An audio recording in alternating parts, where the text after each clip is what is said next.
A ver, ahí está. La semana pasada estuvimos hablando de que, ¿verdad? Estas imágenes las utilizábamos mucho en otros estudios, hacía muchísimo tiempo. Y pues reconocemos que ese es Pedro, ¿verdad? Por la vestimenta. Todos ellos tenían una vestimenta particular, no porque nosotros sepamos que Pedro se viera así, es bien probable que Pedro no se viera así, es probable que Pedro fuera un poquito más prieto, que era pescador, era de la región de Galilea, estaba mucho tiempo al sol. Ese está un poquito más anglosajón. Pero sabemos que esa es la imagen representativa que hemos utilizado en estos estudios. Pues Pedro está ahí haciendo ¿qué? Caminando sobre el mar de Galilea. Y está lo más feliz. ¿Sí? Sonriente. Cuando le tiraron la foto, ese fue el momento que él estaba sonriente, pero mira, estaba a bastante distancia del Dios. No creo que haya llegado tan lejos. Pero vamos a hablar precisamente sobre esto. Valentía en lugar de miedo. Estas palabras las hemos estado dialogando mucho, ¿verdad? Y a mí me gustan mucho las definiciones. ¿Cómo usted definiría valentía? El hermano Héctor me hizo una mueca allí.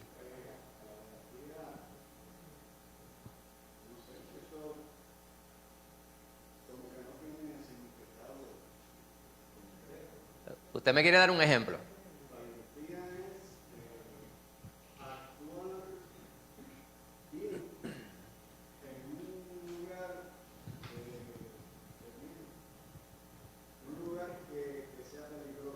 Ok. Muy bien.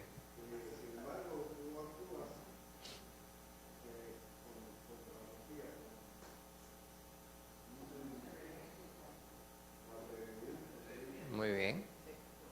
La hermana Nilda había levantado la mano desde allá. ¿Está de acuerdo con el hermano Héctor? Una primera vez, por lo menos. Gracias, Señor. Me está contestando las oraciones. Una oración, hermano, se acaba de contestar una oración. Yo llevo con esta oración delante del Señor por mucho tiempo. Señor, por favor, que la discordia cese. Y ya por lo menos están de acuerdo. Hermana Nilda, ya estaba diciendo algo. Ajá.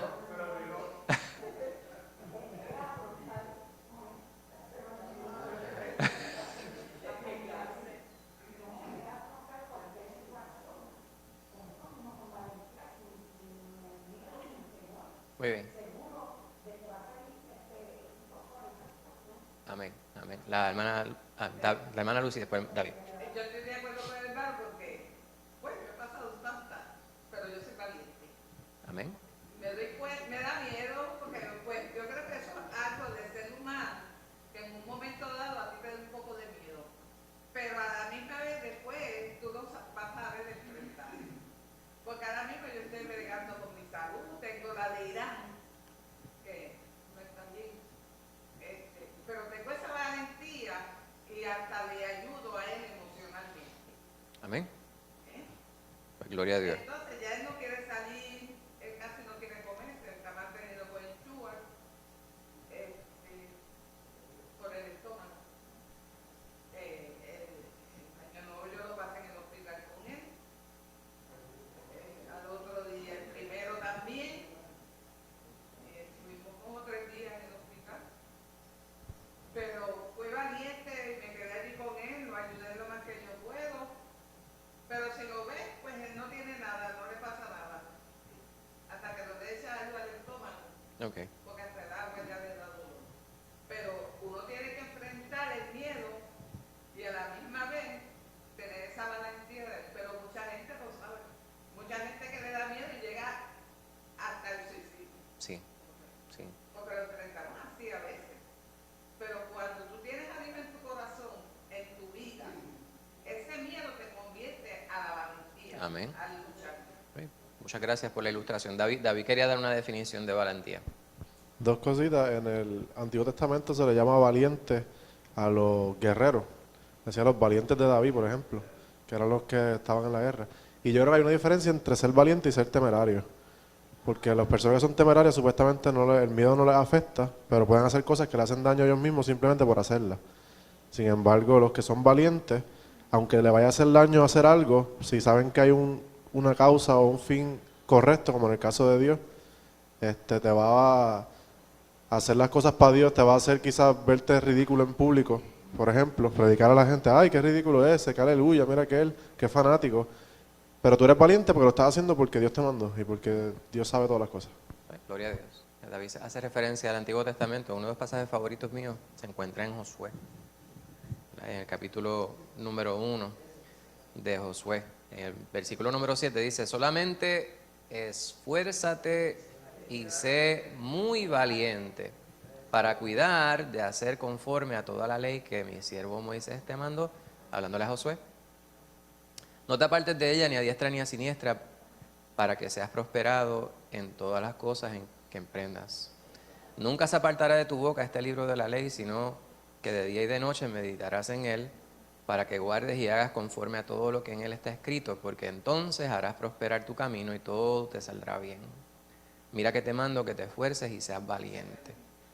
No temas ni desmayes, porque Jehová tu Dios estará contigo en donde quiera que vaya. Palabras mayores, ¿verdad? Pues todas las cosas que ustedes han ilustrado, han mencionado, proveen, ¿verdad?, un entendimiento de lo que es el valor, la valentía. Es actuar de modo que se afronten las situaciones adversas aún a pesar de un posible daño físico a nuestro bienestar en general, ¿verdad? Eso es lo que tiene que ver lo que es la valentía. Entonces, ya David se adelantó a la otra pregunta, que era cómo el mundo pudiera definir erróneamente lo que es valentía, y muchas veces lo definen con algo que pudiera más bien etiquetarse o nombrarse temeridad. Ser temerario es distinto, es hacer algo que tú sabes que es bien probable te va a causar daño o daño a otros, sin importar, ¿verdad? Sin tener ningún tipo de preocupación. Y no es que se hace para el bien de alguien, ¿verdad? Ir en una motora sin casco, wheeleando a 65 millas por hora en la número 2 cuando hay mucho tránsito, a cualquier hora está mal, pero ¿verdad? Exagerando la situación. Eso es ser temerario, eso no es ser valiente, ¿verdad? Eso es ser temerario, atrevido. Karina.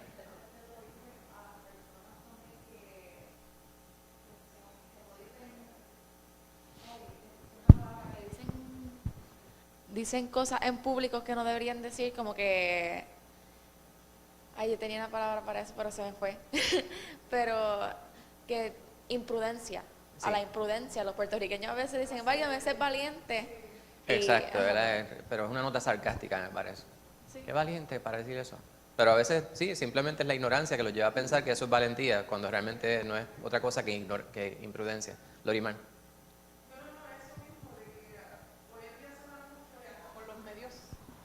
Especialmente por los medios sociales, que Facebook aguanta todo lo que tú le metes ahí. Sí. Entonces, válgame, mira, sí, wow, y la gente abajo aplaudiéndole, ¿verdad?, virtualmente.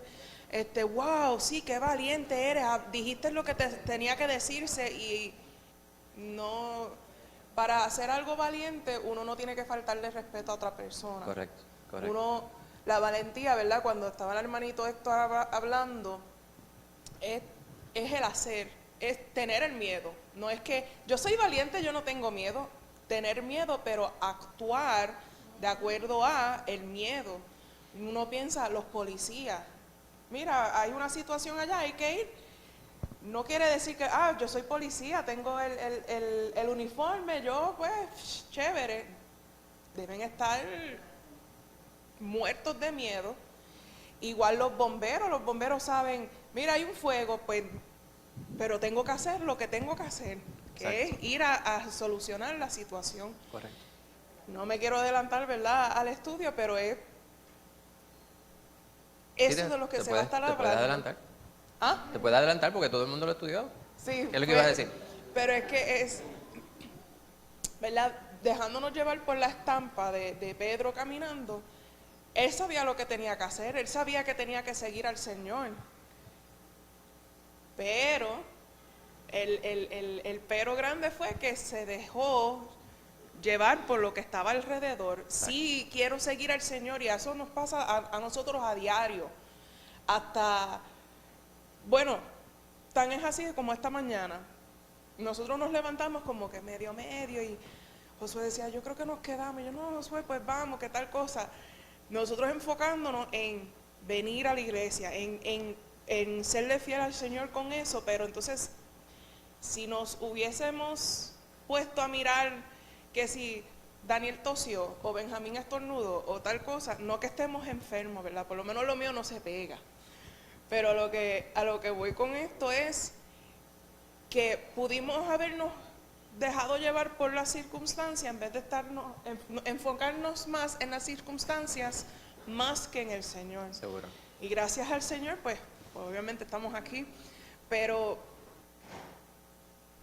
se trata de eso, ser valiente, no importa si alrededor se está viniendo encima, no importa si estamos otra vez, que María se vino encima de uno, es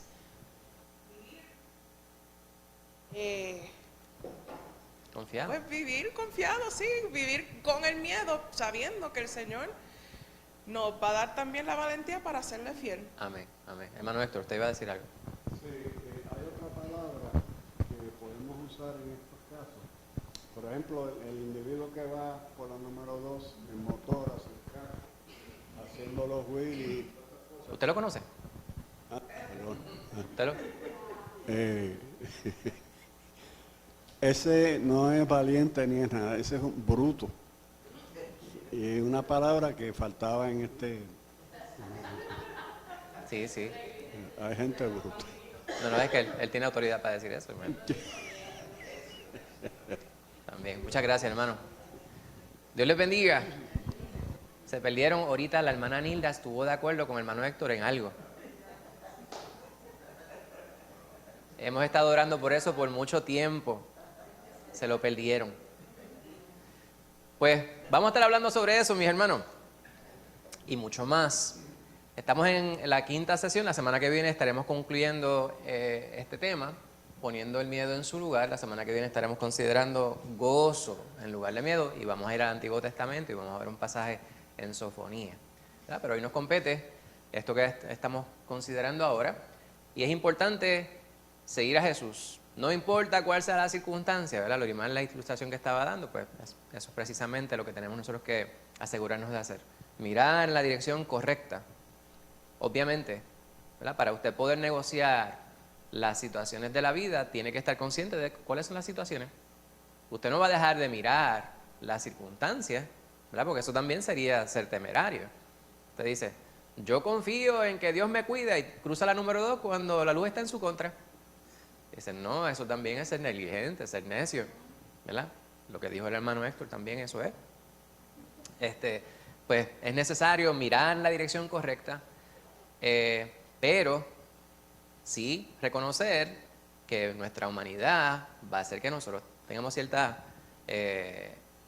cierto pavor, sentir cierto pavor respecto a ciertas circunstancias, ¿verdad? El miedo no es completamente malo. Eso es un mecanismo de defensa, porque usted cuando está, le ponen algo en rojo ahí, dice, no se acerque, zona de peligro, y usted dice, pues puede que si yo estoy sin espejo, le digo, ¿qué es lo que dice aquí para ti? A ver, dice que no se acerque. Pues hay cosas que usted ya las sabe, usted ve que está una flama ahí encendida, pues usted no va a ponerle la mano encima, ¿verdad? Que suceden cosas así. Pero eso yo estaba practicando artes marciales y hace poco el caldero ese con un coger así.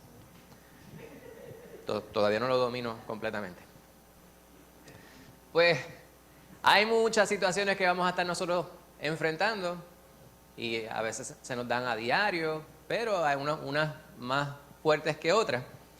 Pero hay ciertas circunstancias, ¿verdad? No tenemos todo el tiempo del mundo para dialogarlo, pero sí, hasta que venga Cristo podemos compartirlo los unos con los otros y de esa manera pues nos beneficiamos de la sabiduría colectiva. Siempre que yo escucho pues, anécdotas, pero también los testimonios que se nos dan, pues yo aprendo. Yo les he dicho que en otras ocasiones que yo no estoy de acuerdo con este refrán popular, sin alusiones políticas, este refranero común, pueblerino, debo decir, que dice que nadie aprende por cabeza ajena. Pues eso es literalmente cierto. Yo no puedo aprender por el cerebro de mi pastor, pero sí puedo aprender de sus experiencias. Si él ha enfrentado alguna circunstancia que él sabe que yo estoy enfrentando, ¿verdad? Y ve que yo estoy en esa situación, me puede prestar de su experiencia y decirme, mira, esto es de esta manera y yo tuve que enfrentar una situación similar y para mí sucedió de este modo. Y si yo me permito ser movido por el Espíritu Santo y utilizo de la sabiduría que Él siempre nos da, puedo aprender de la experiencia de mi hermano. Pues es necesario que nosotros consideremos precisamente eso. Cómo es que el Señor nos alumbra con su presencia, pero tenemos que permitir que Él nos ayude en todas estas situaciones, ¿verdad? Y obviamente nuestra fe en algunas instancias va a fluctuar. Tenemos que ser realistas respecto a eso. Hay muchas cosas que pueden ser de influencia en nuestra vida y nosotros pues no somos entes meramente espirituales, pero este cuerpo se compone de tantas cosas que muchas de ellas nosotros las desconocemos y un pequeño desbalance químico en nuestro cuerpo puede llevar a que nosotros sintamos más o menos temor en ciertas circunstancias, ¿verdad? Un padecimiento físico puede que nosotros nos desesperemos más o menos, ¿verdad? Hay personas quienes viven con dolores crónicos y hay momentos en los cuales dice, yo sé que estoy en este puntito de que si sucede algo, por pequeño que sea, estoy ahí al borde de perder la compostura. Y no sucede así, pero es bueno saber eso, identificarlo, conocer cómo somos nosotros como individuos, pero más importante que todo eso, no de manera complementaria, sino por encima de todo eso, es importante saber a quién nosotros servimos.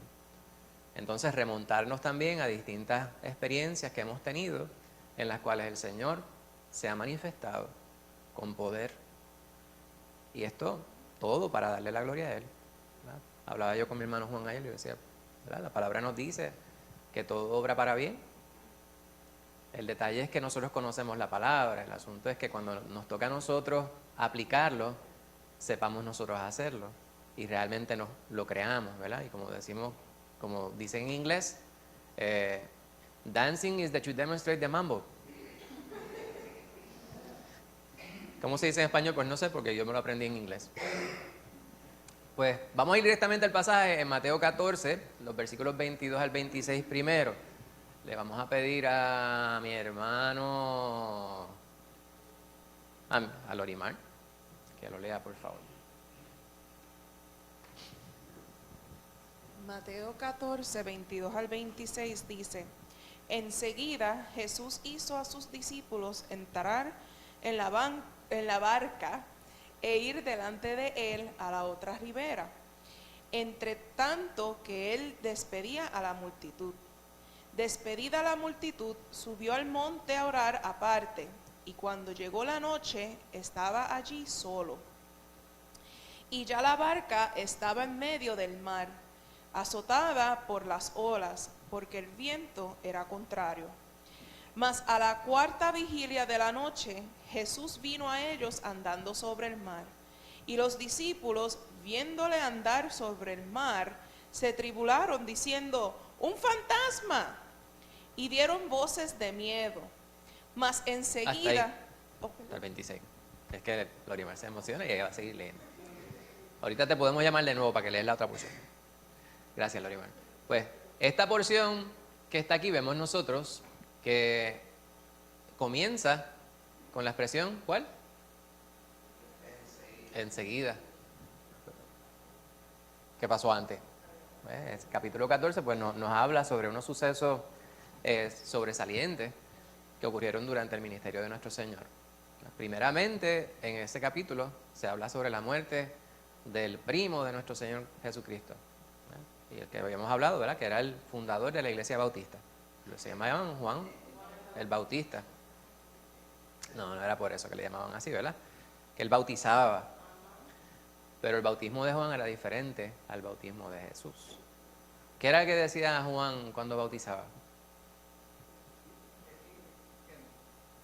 ¿Qué? Amén.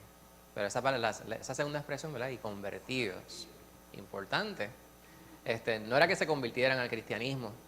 Obviamente, cuando decimos nos hemos convertido al cristianismo, no es que nos hemos convertido a una iglesia, es que hemos creído en Cristo. A veces las cosas se pierden en las palabras. Hoy día muchas veces los tecnicismos y después se convirtió al cristianismo. Si es cierto, pues gloria a Dios. Pero es más que eso. No es usted convertirse a un movimiento. No es usted ser parte de una iglesia, que eso no deja de ser importante. Pero cuando dicen se convirtió, es que dejó de ser como era. En el caso que él decía, que se arrepientan. Para usted arrepentirse, usted tiene que reconocer que usted está mal. Tiene que reconocer que tiene pecado. Y el arrepentirse es casi un pleonasmo, ¿verdad? Casi una redundancia cuando dice arrepiéntete y conviértete, porque cuando usted se arrepiente, ya usted está cambiando. Pero como si eso no fuera suficiente, Juan decía, y conviértanse. O sea, dejen de hacer, ustedes reconozcan que lo que están haciendo está incorrecto y ahora hagan lo que es correcto. Porque el reino de Dios se ha acercado. Acercado es que está próximo. Y ya estaba entre ellos, ¿verdad? Jesucristo. Pues Juan fue un hombre íntegro, un hombre piadoso, quien dedicó su vida entera a predicar al verdadero Dios. Esto le costó la vida. Sabemos nosotros que en este capítulo 14 habla de Herodes y sobre Herodías, sobre cómo fue que se le quitaron la vida a Juan el Bautista cuando lo estuvo preso. Dentro de los distintos comentarios, materiales didácticos, se habla sobre el amor que debió haber sentido Jesús por Juan, porque muchas veces nosotros pensamos que cuando él dice, ese que viene por ahí es, ¿verdad?, el Mesías, el Cordero de Dios, que es lo que dice la palabra. Muchas veces las personas pudieran pensar equivocadamente que era la primera vez que Juan estaba viendo a Jesús. Pero recuerden, Elizabeth y María eran parientes, ¿verdad? Eran primas. Y uno presumiría que vivieron toda la vida, ¿verdad? Cuando ella fue y visitó a Elizabeth, quiere decir que tenían una relación ya familiar, pero vivieron esta experiencia tan y tan íntima, tan y tan especial, que ambas fueron tocadas por el Espíritu Santo y ambas concibieron, no de la misma manera, obviamente, ¿verdad? Pero Elizabeth, entrada en años, cuando pensaba ya que era estéril, y luego se le da una confirmación a María de que la criatura que lleva en su vientre es del Espíritu Santo, cuando el bebé que estaba en el vientre de Elizabeth salta, ¿verdad?, al ver a María. Esto tiene que haber sido una experiencia tremenda. Pues yo presumiría también, aunque no se nos narra mucho sobre esto, porque la palabra no nos da el micro detalle, que tiene que haber habido un tipo de relación entre Jesús y Juan, diciendo, ¿verdad? Como los hijos de nosotros, que se ven y estamos cuando nos vemos, pues ellos están juegan juntos, quién sabe, se habrán revolcado por allá por la tierra, Juan y Jesús cuando eran chiquitines. Yo no dudo que eso haya sucedido, ¿verdad? Que se amarían también, ¿verdad? Y precisamente estando el Espíritu Santo sobre ellos, tenía que haber sido una relación aún más especial. Menciono esto, ¿verdad?, porque la palabra pues no se nos habla mucho sobre esto. Sabemos que cuando murió Lázaro, nuestro Señor Jesucristo se entristeció muchísimo. Pues en el capítulo 14 se nos habla sobre la muerte de Juan, pero no se nos da muchos detalles respecto a lo que sintió Jesús. Pero sí se nos dice que Él se apartó en este capítulo para orar, al monte a orar. y le dijo a los discípulos que bogaran mar adentro. ¿Verdad? Entonces, estoy seguro que ustedes estudiaron el material didáctico y en distintas ocasiones que hemos puesto mapas, no los hemos colocado aquí, pero ustedes saben cómo es el mar de Genesaret. Se dice que de norte a sur o de sur a norte son unas 13 millas y de oeste a este o oeste a oeste unas 8 millas. ¿Verdad? Y de ahí donde sale el apellido de mi familia, ¿ves? Que es bíblico, Rivera. Pues estaban ellos ahí y presumirían que estarían unas 3 o 4 millas hacia el centro del lago, del mar de Galilea, cuando el Señor va a encontrarse con ellos. Ellos se van para allá, muere Juan el Bautista, la porción después de esta que yo salté, habla sobre la alimentación milagrosa de los 5,000 y luego el Señor le dice a ellos que se vayan. Entonces llegamos a esta porción, ¿verdad? El Señor está orando, ellos se han ido, están en la barca, enseguida, o sea, todas estas cosas sucedieron una tras de la otra. Están ellos en el mar, ya todos se habían ido y empieza esta tormenta.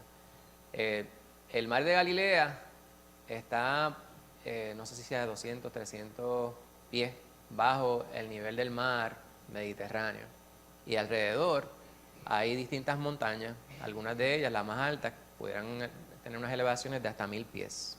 Esa topografía provee para que en algunas instancias pues, pueda haber unas situaciones climatológicas que hacen que la mar esté en picada. Pues se dio esa situación. Y dice que fue a la 4ª vigilia. Y hablando de las vigilias anteriormente, ¿verdad? Sabemos que las vemos de 3 horas en 3 horas. Cuando sale el sol, marcamos las 6 de la mañana, pues la primera vigilia es de 6 a 9, de 9 a 12, de 12 a 3, de 12 a 3 y así, etcétera. Pues la 4ª vigilia de la noche, después de las 6 de la noche, pues sería de 3 a 6 de la madrugada.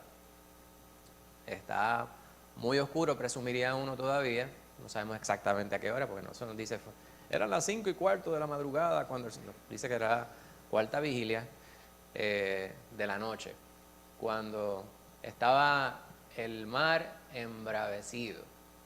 Y vieron ellos esta figura sobre el agua. Una de las cosas pues que a mí me resulta curioso que nosotros pudiéramos no darle mucha atención es que ellos dijeron que era un fantasma. Por lo tanto, la gente creía en los fantasmas. Aún los discípulos. ¿Verdad? Sí existen los seres espirituales, ¿verdad? Los entes espirituales. Nuestra lucha no es contra carne ni sangre, pero la palabra nos dice que como está escrito, que el hombre muera una sola vez. Luego de esto, el juicio. Por lo tanto, si vemos una figura espiritual, no es lo que muchos de ellos pudieron haber tal vez interpretado, que era un fantasma, o sea, que era la expresión espiritual de una persona que había estado en vida, ¿verdad?, entre nosotros y que había muerto. Pues eso es una de las cosas que a mí me salta la atención y a veces lo pasamos por alto. ¿Por qué eso me parece que es importante? Pues porque el folclore, las ideas de los pueblerinos no dejan de ser en nosotros por virtud de lo que nosotros hemos decidido creer. A veces las cosas van entrelazadas. No sé si usted me está entendiendo. Usted puede haber aceptado a Cristo, pero todavía tener vestigios de la vieja manera de pensar, de la vieja manera de creer, vestigios de las influencias de la sociedad, para no decir del mundo. Por ejemplo, de momento usted está caminando y se le cayó la Biblia y usted dice, Señor, perdóname, no sea que ahora me caigan 4 meses de mala suerte porque se me cayó la Biblia. Obviamente usted no anda por ahí tirando la Biblia como si fuera cualquier cosa, pero El objeto físico no deja de ser un objeto físico, ¿verdad? Y de momento viene un maleante, entra a la casa, pues usted tiene la Biblia a la mano, tírele con la Biblia. A ver si se convierte. Pues hay unos ciertos vestigios de la vieja manera de ser, la vieja manera de pensar, que muchas veces se quedan entrelazados con lo que nosotros hemos aceptado como nuestra creencia espiritual. Pues este asunto de creer en fantasmas existía aún entre ellos. Y ellos se turbaron, como leyó mi sobrina Lori Mar. ¿Qué significa que se turbaron? Estaban completamente confundidos, ¿verdad? Estaban ellos allí, entonces tenían miedo y les invadió aún más el miedo. El miedo era más peor. Era un terrible miedo que no les permitía a ellos pensar correctamente. Y dieron voces de miedo. O sea, todos ellos expresaron verbalmente el gran temor que les había invadido. Ahora, hemos estado hablando sobre la valentía, hemos hablado sobre cómo el miedo es algo que nosotros tenemos que superar en el nombre del Señor. Nosotros tenemos la palabra, ¿verdad?, que ha sido preservada hasta el día de hoy, que nos ayuda a poder comprender y aprender sobre las distintas experiencias que tuvieron aquellos quienes anduvieron con Jesús, lo cual me lleva a la próxima pregunta. ¿Cómo compara la experiencia de los discípulos quienes estuvieron físicamente con Jesús con el miedo nuestro que nunca hemos estado físicamente con Jesús? Puede meditar y se lo puede llevar y me trae un ensayo de 3 páginas la semana que viene. ¿Verdad? David. A veces uno se sorprende. Hello, ¿se escucha? Sí. A veces uno se sorprende porque ellos gritaron eso de un fantasma. Y uno dice, Ave María, pero ¿qué hacen uno? Y digo, Ave María en forma cultural. Purísima. No es que yo creo en... Ajá, refrasearlo, anda. Ellos creían en fantasmas. Sinceramente sea eso, es que nosotros mismos, siendo cristianos, teniendo unas creencias y profesándolas, como que hay cosas que uno escucha por ahí. Por ejemplo, que hay gente que son visitadas por alienígenas. Y entonces por la noche tú vas y por más cristiano que sea, viste que pasó un celaje por ahí por el cielo y tiene una luz así, te está dando vueltas. Uy, un alien. Pero no quiere decir que tú crees en los aliens o que tú... Es simplemente que pues tú vives en una cultura y existen explicaciones de la gente popular por ahí. Pero yo me imagino, yo no sé si a usted le ha pasado eso, pero uno se pone a pensar, si se apareciera un ángel a decirle algo a uno de momento, ¿cómo uno se pondría?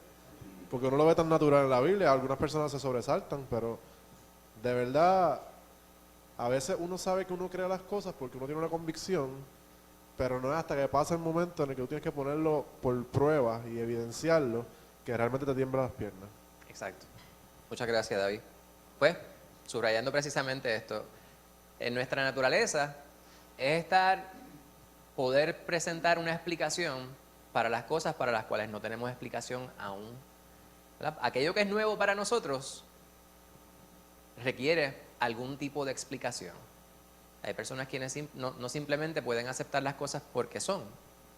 Todo tiene que tener algún tipo de explicación, aun cuando nosotros no lo verbalicemos de esa manera.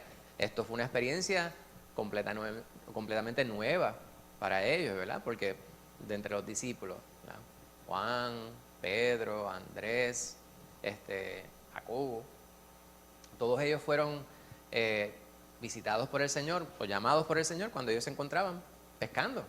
Esta era la vida de ellos y todos ellos eran hombres, ¿verdad?, que superaban o estaban cerca o superaban los 30 años de edad. O sea que no eran unos niños y tenían experiencia navegando esas aguas. Esto sería la primera vez que ven algo como esto. Necesitaba una explicación, hermana Lucy. Sí, es que me quedé visualizando. Eso fue de noche.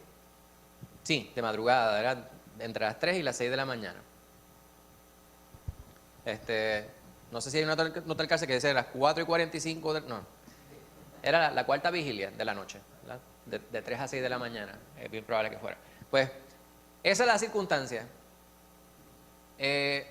parte de lo que nosotros quisiéramos hacer como parte del estudio es establecer unos paralelos entre lo que pudiera ser una circunstancia física, real, y otra que pudiera ser espiritual, emocional, mental, salud. Pues quisiéramos ver esto, ¿verdad? La situación que se les presenta a ellos es que es una física natural, hay una tempestad. Ellos habían vivido algo similar con el Señor anteriormente, ¿verdad? Y habían reconocido que hasta los elementos se sometían a la voluntad de Jesús. Él simplemente tuvo que decirlo y la tempestad fue aplacada. Ya ellos habían experimentado esto. Pero cuando están ellos en la barca en este momento, de madrugada, como la boca de un lobo, porque allí no había, eso no es como aquí en Puerto Rico, que usted, lo que hay es una contaminación lumínica que es una cosa terrible.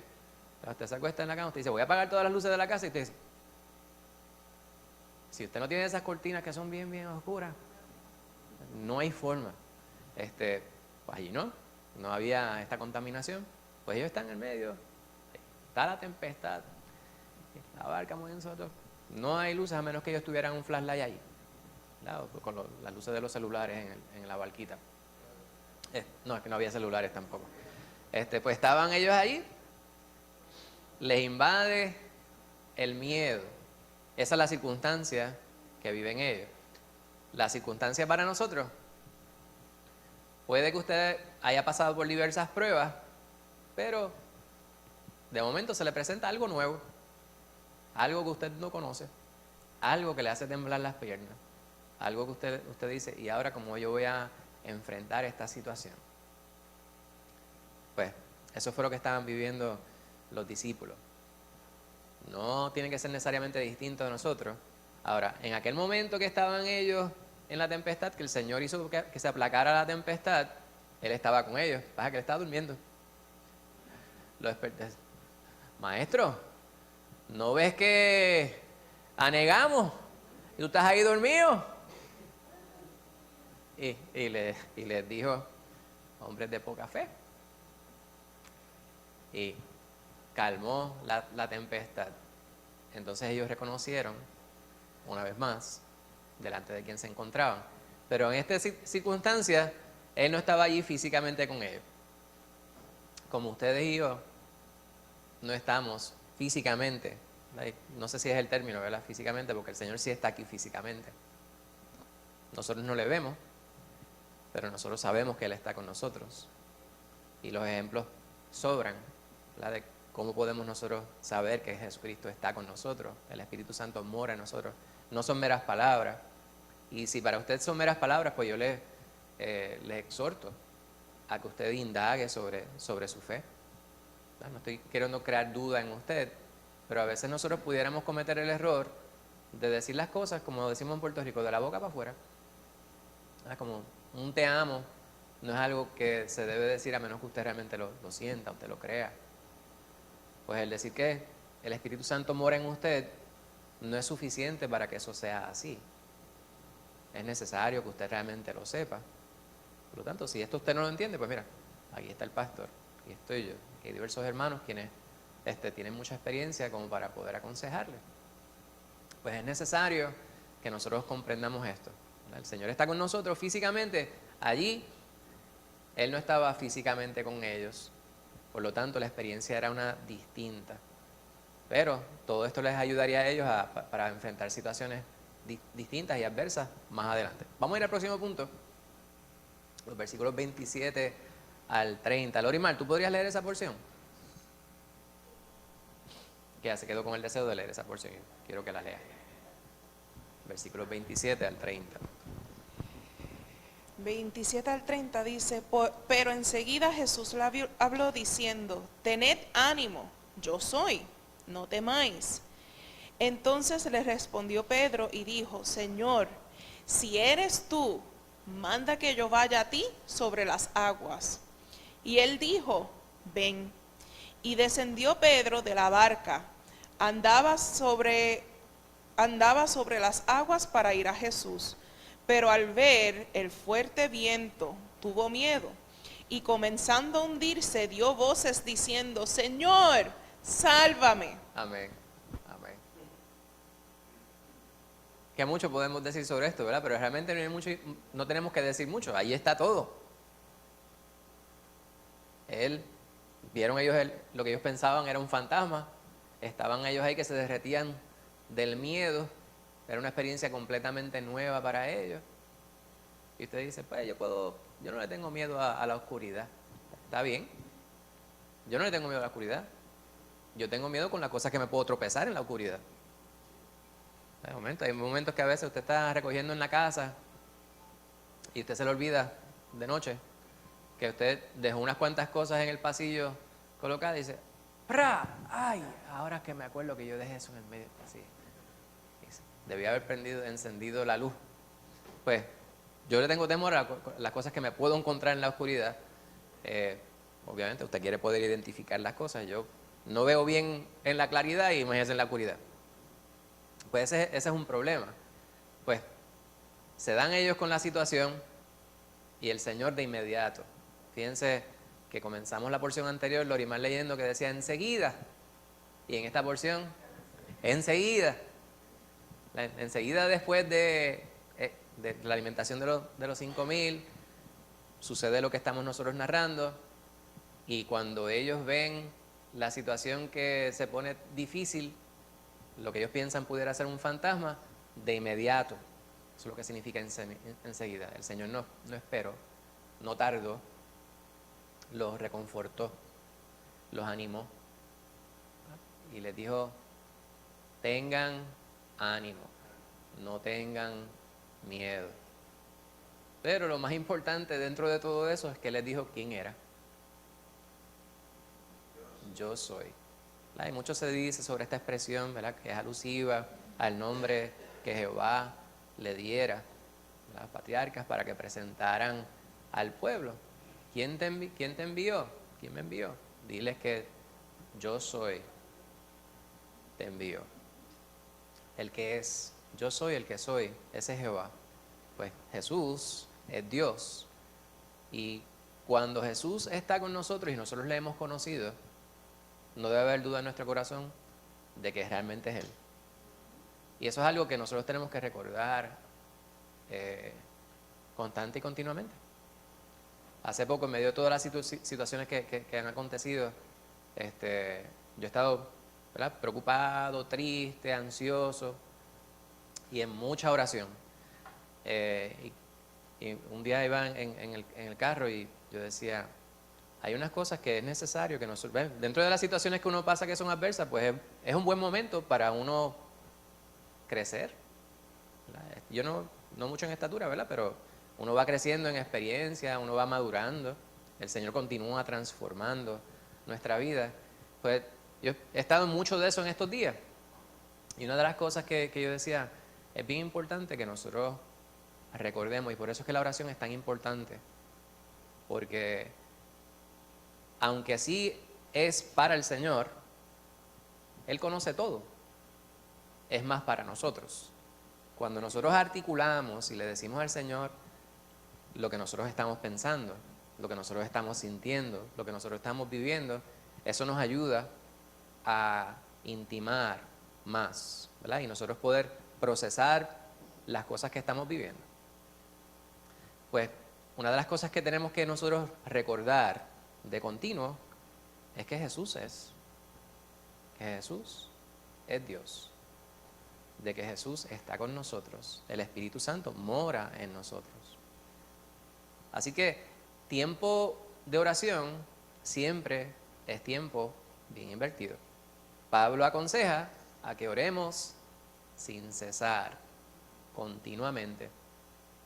Yo le añado que la oración no siempre tiene que ser palabras. El mero hecho de usted reconocer que usted está en la presencia de Dios y usted puede hacer silencio, deleitándose, gozándose en su presencia, eso es oración, hermano. El usted poder estar en un momento contemplativo, ¿verdad? Y no estoy hablando de meditación trascendental.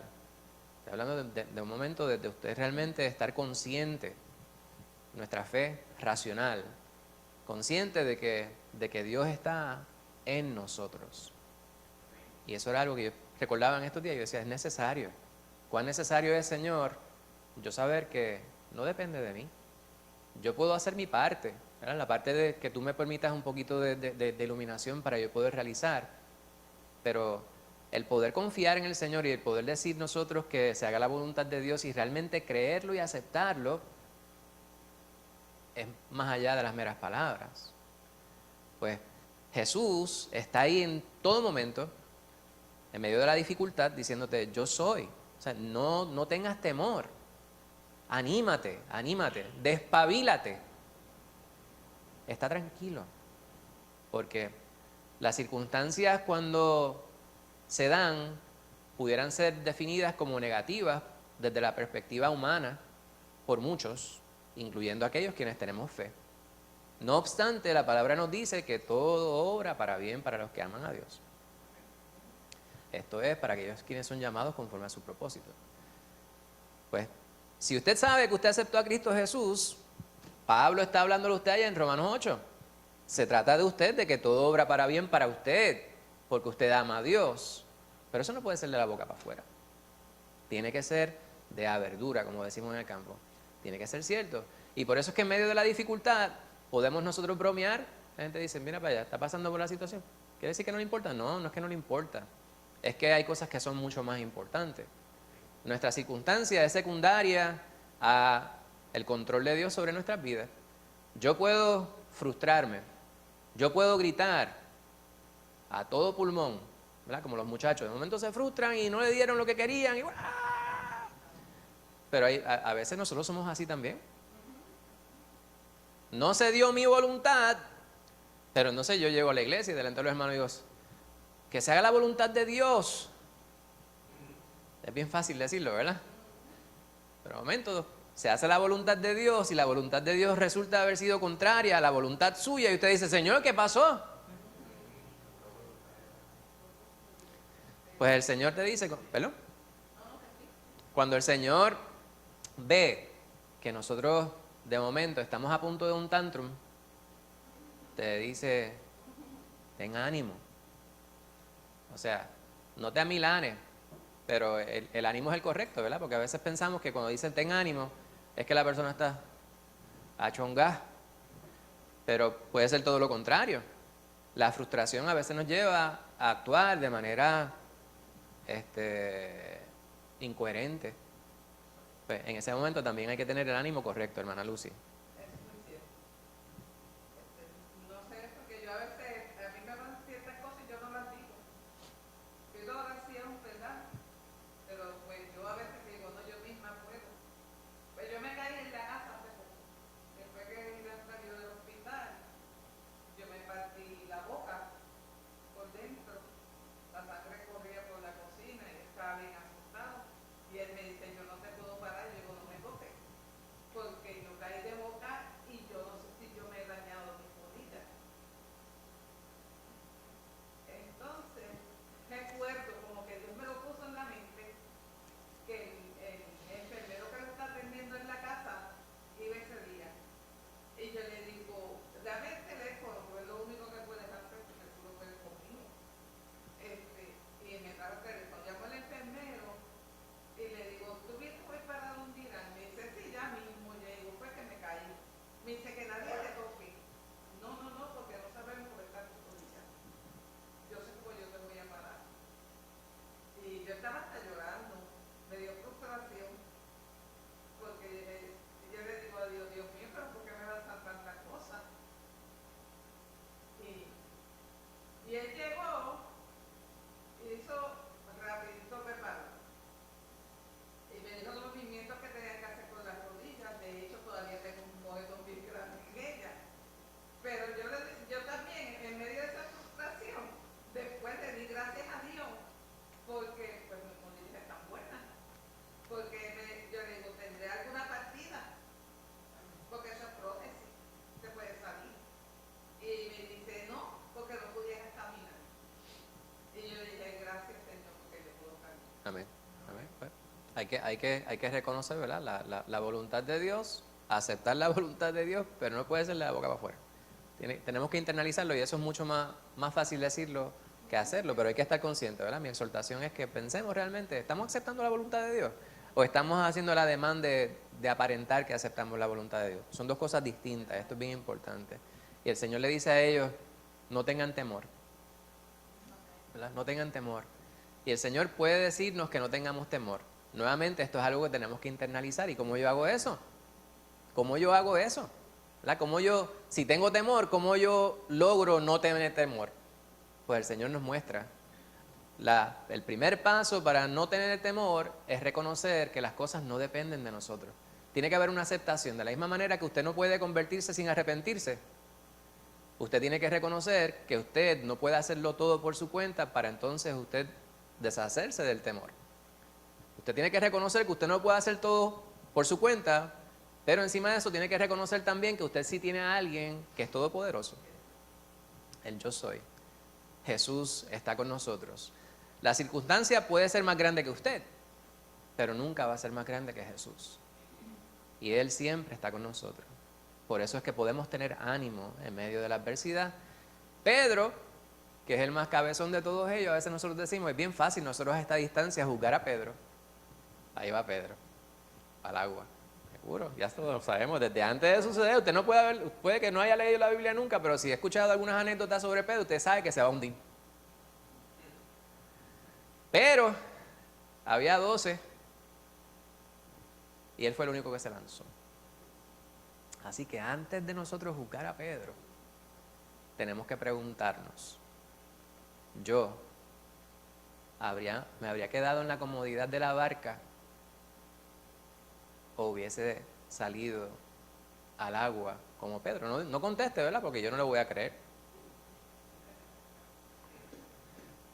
Pues Pedro salió. Le dice, quiero ir hasta donde ti, Señor. Y el Señor le dice, ven. ¿Sabes para qué? Es probable que le haya hecho. Vente. Y ya Pedro salió. Y de esto se ha hablado mucho. Pedro miraba al Señor y de momento comienza a hundirse. Muchas personas dicen, fue que Pedro quitó la vista de Jesús. Fue que Pedro se puso a mirar alrededor. Fue que Pedro tuvo miedo. Pero ahí dice, al ver el fuerte viento, tuvo miedo. Eso es lo único que nos dice Mateo. Todo lo demás, pues nosotros completamos la película. El Señor, más adelante vamos a ver que no necesariamente les reprende, ¿verdad? Pero identifica y subraya qué fue lo que sucedió. Aquí, lo que sí Mateo subraya es que comenzó a hundirse tan pronto él miró alrededor y vio la circunstancia. Se fijó en la circunstancia. Pues, una de las interpretaciones que me parece que es bastante acertada es precisamente esa, que al quitar la vista de Jesús y confiar más en su conocimiento respecto a la circunstancia que en Jesús mismo, pues entonces la situación se puso peor para él. Pero estamos hablando de una situación que no es normal. ¿Usted recuerda la última vez que usted caminó sobre el agua? Yo la última vez que lavé la marquesina. Pero realmente eso no, pero eso no cuenta como caminar sobre el agua, ¿verdad? No es que había algo sólido debajo, ¿verdad? Obviamente, a muchos metros de distancia de la superficie del agua, pues había algo sólido. Pero lo que estoy diciendo es que eso no es algo natural. Para poder andar sobre el agua, tenía que haber un evento sobrenatural. Esto es un evento milagroso. Pues él está sobre el agua y comienza a hundirse. En nuestra vida, si nosotros logramos andar sobre el agua de manera metafórica, ¿verdad? En distintas situaciones. Nuevamente, no vamos a dar los micro detalles, ni todas las anécdotas, ni todos los testimonios, porque no nos daría el tiempo. Pero solo piense usted en situaciones en las cuales usted sabe que lo que se dio, aconteció en la circunstancia que usted tuvo, que usted vivió, no pudo darse con una explicación humana, ¿verdad? No hay otra explicación que no fuera que Dios metió la mano en la circunstancia y le mantuvo a usted a flote. Pero también quizás tenemos más ejemplos de situaciones en las cuales usted sabe que el Señor estaba obrando y por usted dudar, de momento las cosas no se dieron de la manera que usted hubiese querido que se dieran. Y aquí está el asunto de la voluntad. Cuando nosotros queremos imponer nuestra voluntad sobre la voluntad de Dios, y esto es algo completamente natural, hermano, es parte de nuestra humanidad. Los seres humanos somos egoístas por naturaleza. ¿Por qué? Pues porque nuestro punto de referencia siempre va a ser nosotros. Tal vez el pronombre que más nosotros utilizamos es yo. Yo. Y otras palabras que son en la primera persona, ¿verdad? Mío, mí. Pues mucho. Y eso es natural, porque nosotros evaluamos el mundo desde nuestra perspectiva, desde nuestro referente. Somos egoístas por naturaleza. El Señor nos dice que si le queremos seguir, tenemos que negarnos a nosotros mismos. Tenemos que deshacer el yo. Cargar nuestra cruz. Eso es lo que nos pertenece. Niéguese a sí mismo, cargue su cruz, tome su cruz y sígame, dice el Señor. Y fíjese, cuando dice sígame, la primera persona viene a ser el Señor. Y nosotros nos convertimos en el quien está detrás, en el rabo. Yo prefiero ser el rabo de Cristo Jesús siempre que ser el hocico del diablo o del mundo. Hay mucha gente que le gusta ser líderes, pero lamentablemente son líderes para muchas cosas que no convienen. Pues el Señor le dice a Pedro que viniera. Él decide hacerlo, la circunstancia arrecia y él se fija más en la circunstancia que en el Señor y comienza a hundirse, pero hizo el clamor a quien tenía que hacerlo. Fíjense que no dice y comenzó a nadar. Yo no dudo que Pedro supiera nadar. O sea, yo nunca he escuchado a alguien que me pregunte esto, pero yo sí lo he cuestionado. Yo digo, se empezó a hundir, pero Pedro era pescador. Ese sería el colmo. Mire, un pescador que vive de eso todo el tiempo y no tenía salvavidas. Yo no veo ningún sitio que dice que tenía salvavidas. Tenía una barca y tal. ¿Y conocería el mar de Galilea? Pues seguro que lo tenía que conocer. ¿Por qué Pedro no intentó nadar? Pues yo no sé, Mateo no me lo dice. Ni me lo dice Marcos, ni me lo dice Juan. No está. Empezó a hundirse. Ahora, lo primero que él dijo fue, Señor. Había 11 más allá en la barca. Él no dijo, Juan, tírame a la soga.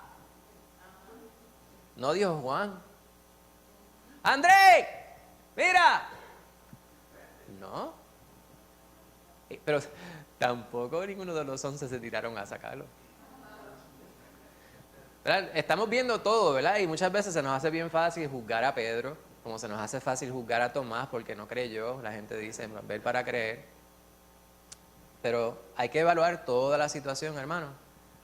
Ahora, me parece que un punto a favor, 2 puntos a favor.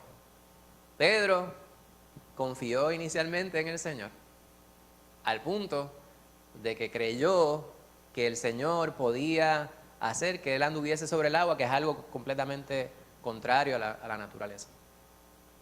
Para eso hace falta una fe grande.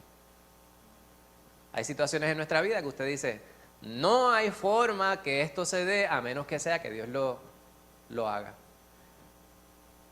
Señor, dame la fe para creer eso. A veces no pensamos en eso.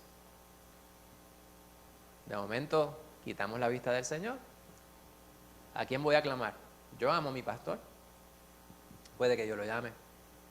Ora por mí. Ayúdame en esto.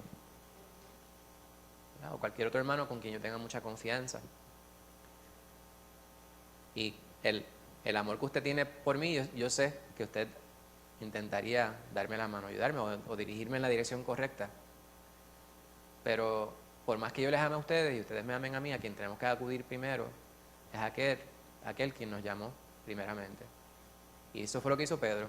No llamó más nadie. Señor ahí. Señor, sálvame. Me imagino el grito que tiene que haber sacado Pedro. No lo voy a dramatizar aquí porque no quiero que usted me pierda la comunión. Pero con signos de exclamación lo traducen aquí.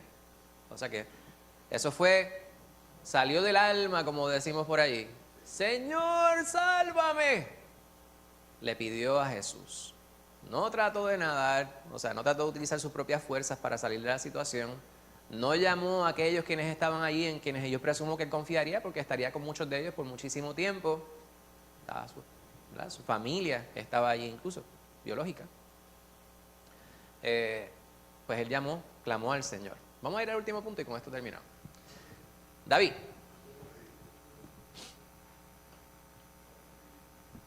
Yo quería decir algo ahí rapidito, que tú estás hablando de esa frase que él dijo en el 27, tener ánimo, yo soy, no temáis, Ujú. de cómo podemos no temer, y me hizo pensar, mientras tú estabas hablando, en cuando uno es un niño, que uno no le tiene miedo a algunas cosas porque tú tienes al papá y a la mamá.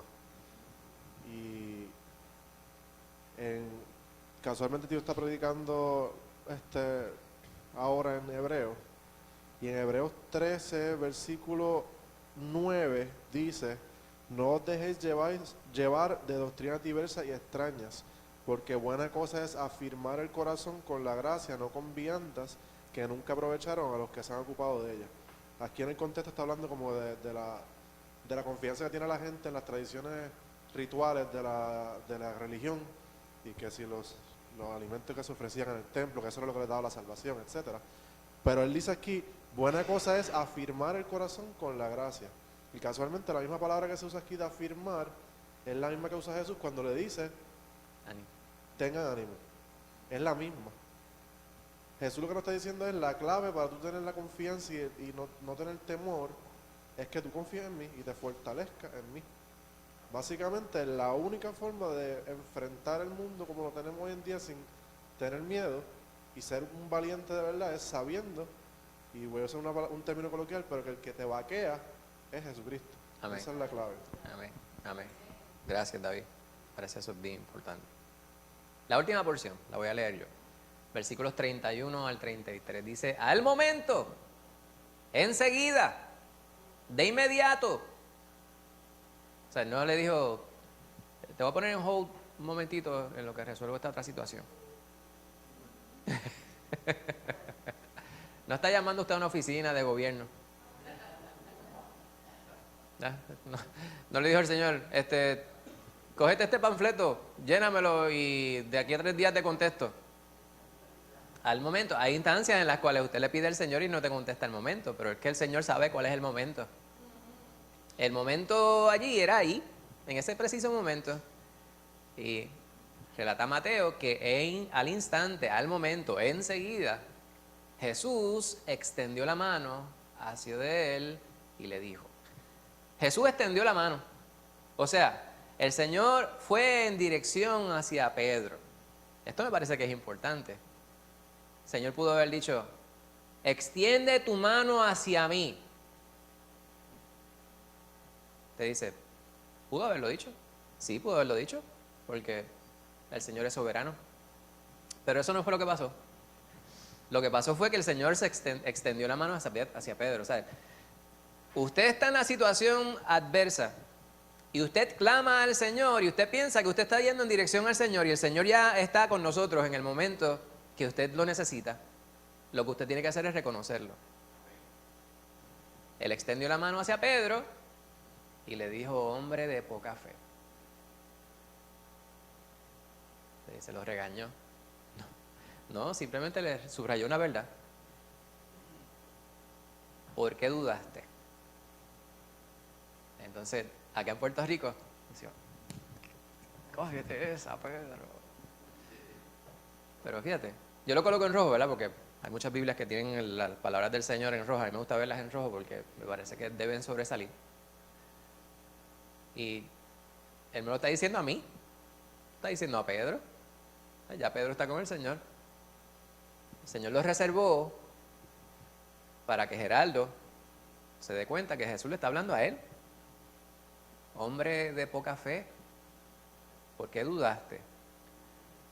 Y digo Gerardo, ¿verdad? Pero Héctor, David, Jean-Marie, Karina, Rosana, James, Lorian. Cada uno de nosotros debe aplicarse eso. Al que le caiga el sayo. A mí no me toca, yo nunca dudo. En algunas circunstancias, el que más que el que menos. Y puede que en lo que el hermano Gerardo es fuerte en su fe, puede que yo ahí sea débil. Por eso es que el Señor quiere que estemos juntos, porque nos complementamos y nos fortalecemos los unos a los otros. Pues ahí el Señor le dice esto y es importante que nosotros lo apliquemos a nuestra vida. Hermana Lucy, usted ha levantado la mano.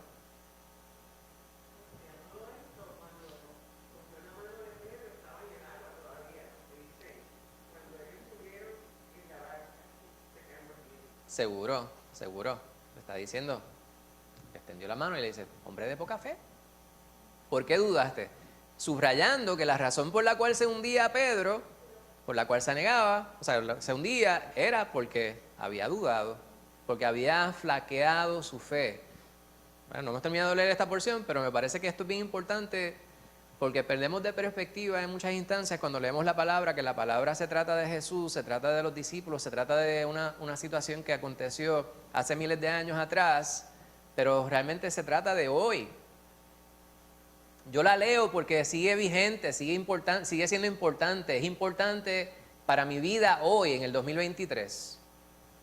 No es que yo quiero solamente aprender sobre algo que sucedió hace 2000 años atrás. Es importante porque el Señor quiere que yo lo internalice y que lo aplique a mi vida. Volviendo a Santiago, sed hacedores de la palabra, no tan solo oidores, engañándoos a vosotros mismos. Si yo leo la palabra y yo simplemente la veo y la internalizo como una mera historia, he perdido de perspectiva la verdadera razón por la cual el Señor ha preservado su palabra hasta el día de hoy. Si usted ha recibido a Cristo Jesús, ha sido por fe. Pero la fe viene por el oír y el oír por la palabra de Dios. ¿La fe en qué? Porque hay gente que tiene fe en los gobernantes, hay gente que tiene fe en la ciencia, hay gente que tiene fe en las humanidades, hay gente que tiene fe en tantas cosas. Pero si su fe no está puesta en Cristo Jesús, su fe es vana, vacía. Es necesario que nosotros sepamos que el Señor quiere que apliquemos esto que aconteció hace 2000 años, hoy. Y que la palabra que le dice a Pedro, usted la puede tomar y aplicársela a toda su vida. Cuando le dice, hombre de poca fe, usted desvístase del falso orgullo y diga, yo sé que hay áreas en mi vida en las cuales yo tengo que tener más fe.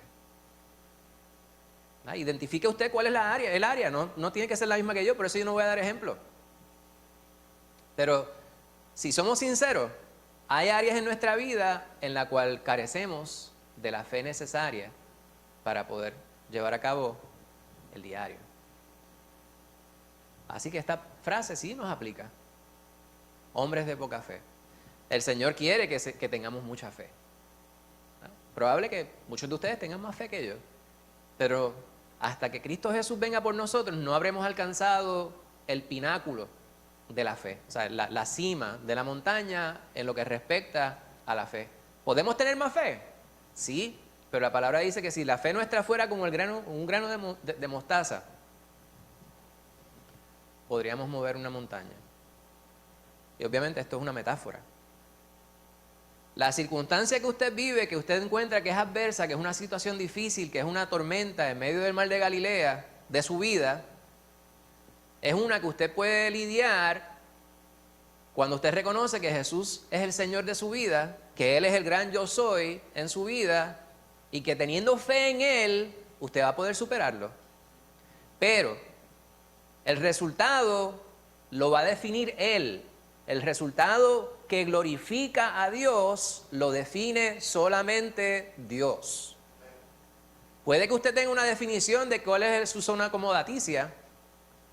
Yo puedo decirle, yo estoy viviendo situaciones ahora y yo digo, Señor, si se diera de esta manera, Pero yo lo sé, yo sé que no es necesariamente lo que yo estoy pensando.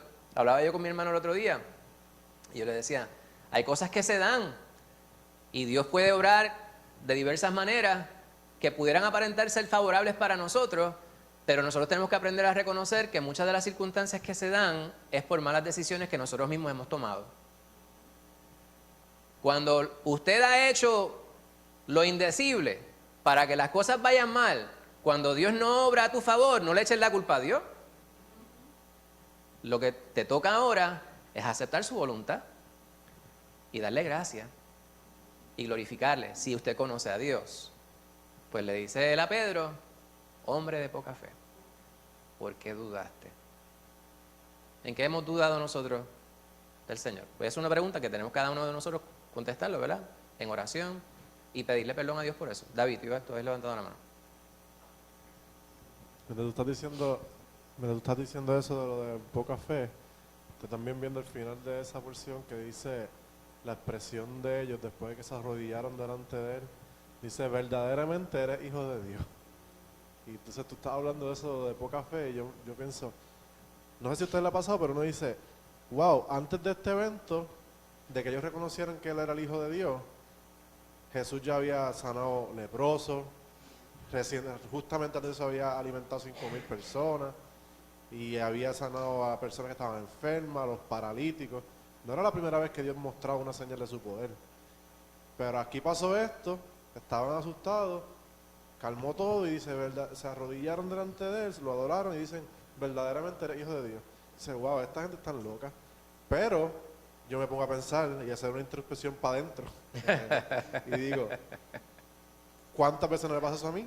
Que pasa algo grande en mi vida, desde lo que Dios me salva, por decirlo así, y uno dice, qué grande tú eres, Dios, wow. Pero no he visto yo el sol saliendo todas las mañanas, y no digo grande eres al Señor cuando veo el sol salir.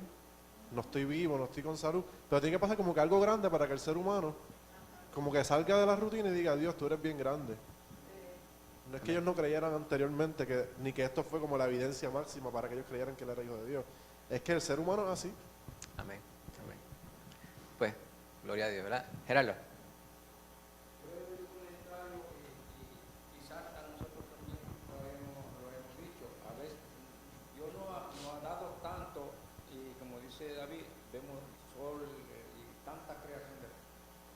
Pero cuando pedimos y recibimos, decimos, verdaderamente Dios es grande, verdaderamente Dios existe.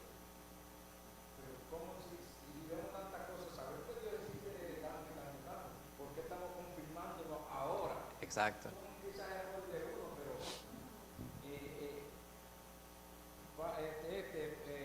Pedro sabía que Dios era grande, que Dios existía y que Dios estaba ahí.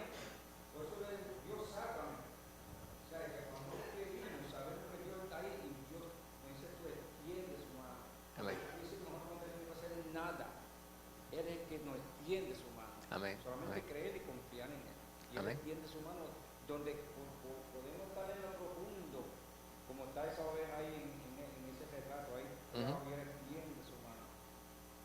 Amén. Creer. Amén. Muchas gracias, hermano. Estoy de acuerdo con lo que dice Gerardo y con lo que dice David.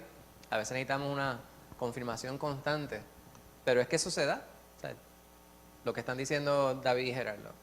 Dios nos bendice, nosotros le pedimos a Dios, pero a veces estamos pidiendo por situaciones puntuales, ¿verdad? Específicas, y perdemos de perspectiva que el Señor nos está supliendo de continuo, como están diciendo David y Gerardo. Todo el tiempo, ahora mismo el Señor nos está bendiciendo, el mero hecho de que pudiéramos llegar hasta aquí.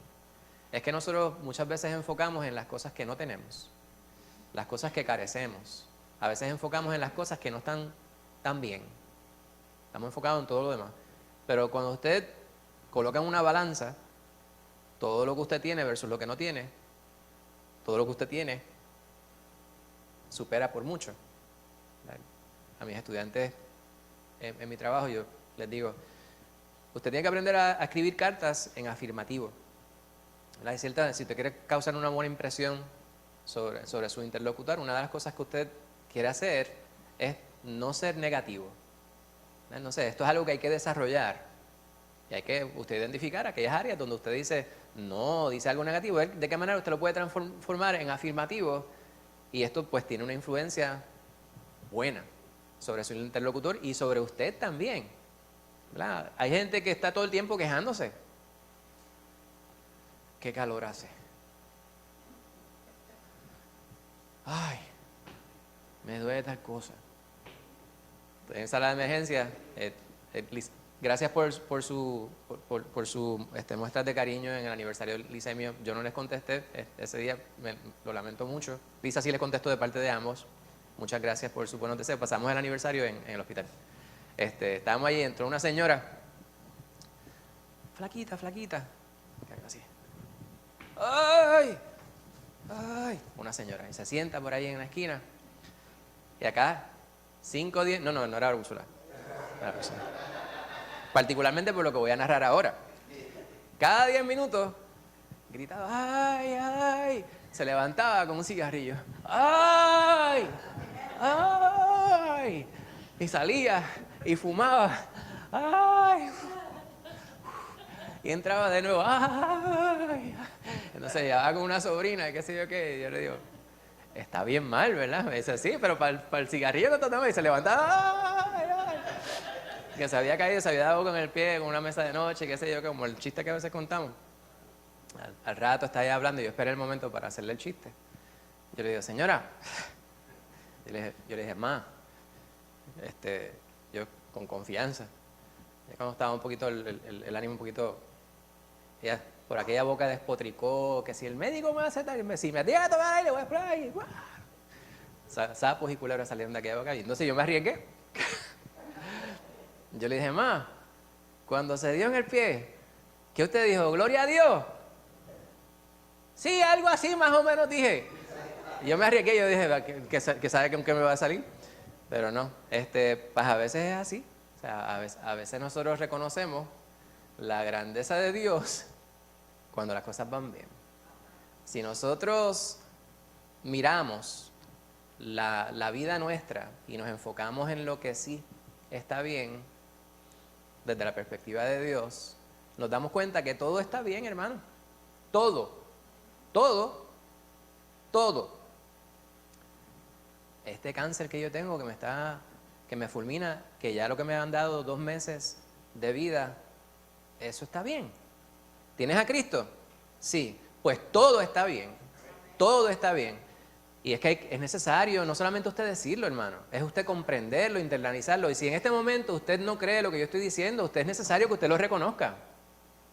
No está mal que usted diga, yo no estoy de acuerdo con el hermano James respecto a eso.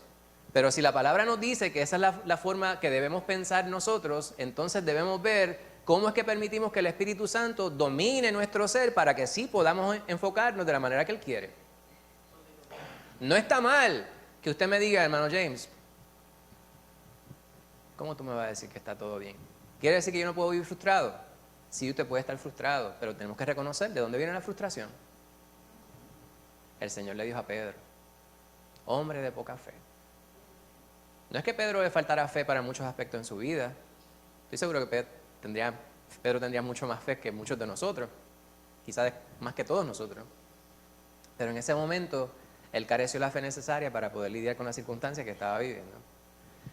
Y todos ellos reconocieron delante de quién estaban por todo lo que había acontecido, ¿verdad? No solamente porque el Señor había andado sobre el agua, porque había logrado que Pedro andara sobre el agua, porque sacara a Pedro del agua, subieron a la barca, se tranquilizó la tormenta, estaba él ahí, en la presencia del Señor. Es bien fácil reconocer que Él es el Hijo de Dios.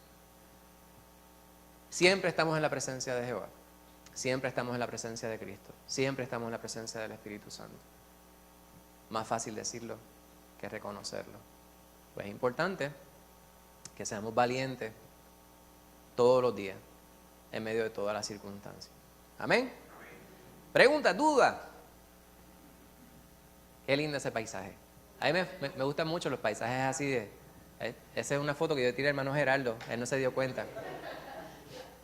Estaba el hermano Geraldo allá arriba en Isabela. Un poquito encolvadito ahí, ¿verdad? Estaba ahí. Es que el asadón tuvo que encavarlo. La semana que viene vamos a estar hablando sobre el gozo